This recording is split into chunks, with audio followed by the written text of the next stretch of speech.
En 2020, Niort Numérique, le fond reste, seule la forme change. Bienvenue donc dans les live sessions de Niort Numérique.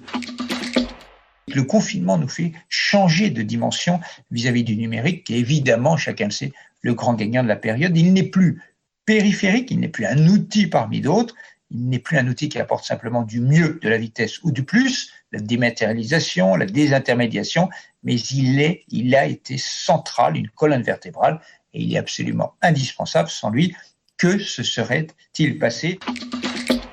Il y a eu une première semaine, les salariés nous l'ont dit, difficile. Trouver ses marques, il y a eu l'effet de sidération. L'organisation familiale. Voilà, qu'on a tous vécu, mais finalement, les salariés ont assez vite trouvé leur modalité. Ils ont aussi exprimé le fait que finalement, ils ont eu le sentiment de gagner en efficacité. Mais de l'autre, se donner aussi les moyens, les outils peut-être, de réfléchir déjà dans le monde d'après. Parce que on ne sait pas encore ce que c'est actuellement. Est-ce que c'est un point de départ? Est-ce que c'est une étape, un épiphénomène?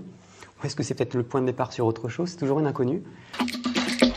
Le premier point est le plus important et qui apporte de l'eau au moulin de la qualité du travail, c'est la question de l'expérimentation et de tirer les enseignements à partir des expériences concrètement vécues par les salariés, les managers. Là, il y a une vraie rupture dans la chaîne de valeur. Et c'est vrai que nous, on accompagne justement les entreprises pour digitaliser ces processus-là et effectivement garantir que l'expérience client n'est pas le fait d'un individu, mais le fait d'une organisation. Alors le monde du portage salarial, effectivement, on n'a pas attendu la crise sanitaire pour se mettre au digital. Il y a eu un effet d'accélération. Ouais, vous l'avez vraiment perçu. Ouais. Tout notre process, si vous voulez, est aujourd'hui digitalisé. Faites gaffe au blurring. Alors c'est un gros mot, c'est très tendance, blurring. C'est tout se chevauche. Le blurring, c'est quoi, pardon? Le blurring, c'est justement l'effet vie personnelle, vie professionnelle. Les frontières sont complètement diluées, sont effacées, et les personnes n'arrivent plus à se déconnecter.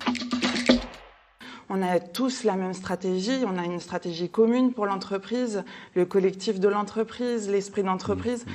Comment ça résiste à toutes ces nouvelles organisations du travail? On avait lancé l'ordinateur dans les années 80, le PC. On était le leader avec pour ceux qui connaissaient ces choses-là. C'était Charlot qui en parlait.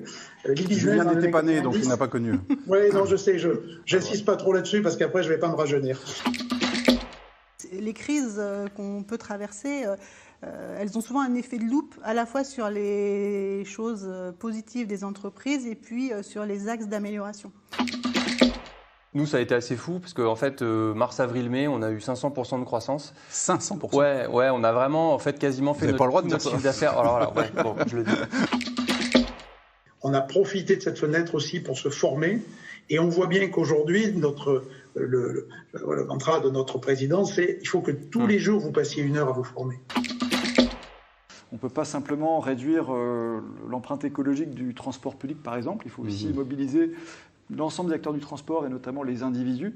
Et donc cette implication citoyenne, l'implication de l'écosystème, notamment aussi des entreprises et des associations, c'est quelque part finalement le fer de lance et la condition de la réussite finalement de cette démarche. Et puis enfin, je pense que c'est vraiment intégrer la sobriété numérique dans son nouveau paradigme, c'est aussi réfléchir à des innovations, à des nouveaux services, à des nouveaux usages.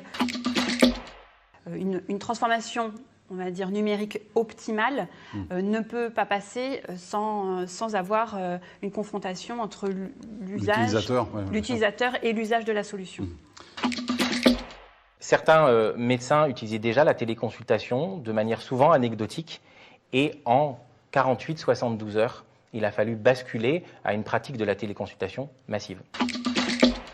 Ce qu'on peut dire, c'est que les déchets électriques et électroniques, écran, ordinateur, imprimante, mais aussi four à micro-ondes et lave-vaisselle par exemple, représentent 53 milliards de kilos de déchets sur 2019. Alors c'est difficile de s'imaginer ce que ça représente. 350 Queen Mary ou un train de 125 km.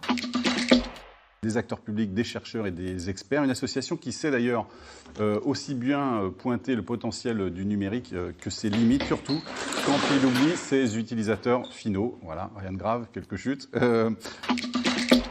Mais aussi, vous avez des projets inspirants dans d'autres champs, et ça, c'est tout l'intérêt aussi de notre approche usage à la FINC, c'est de pouvoir croiser des univers différents et d'avoir comme ça, à partir de solutions innovantes constatées dans d'autres domaines, voir quelles sont les passerelles possibles, les inspirations qui vont permettre d'apporter un certain nombre de réponses.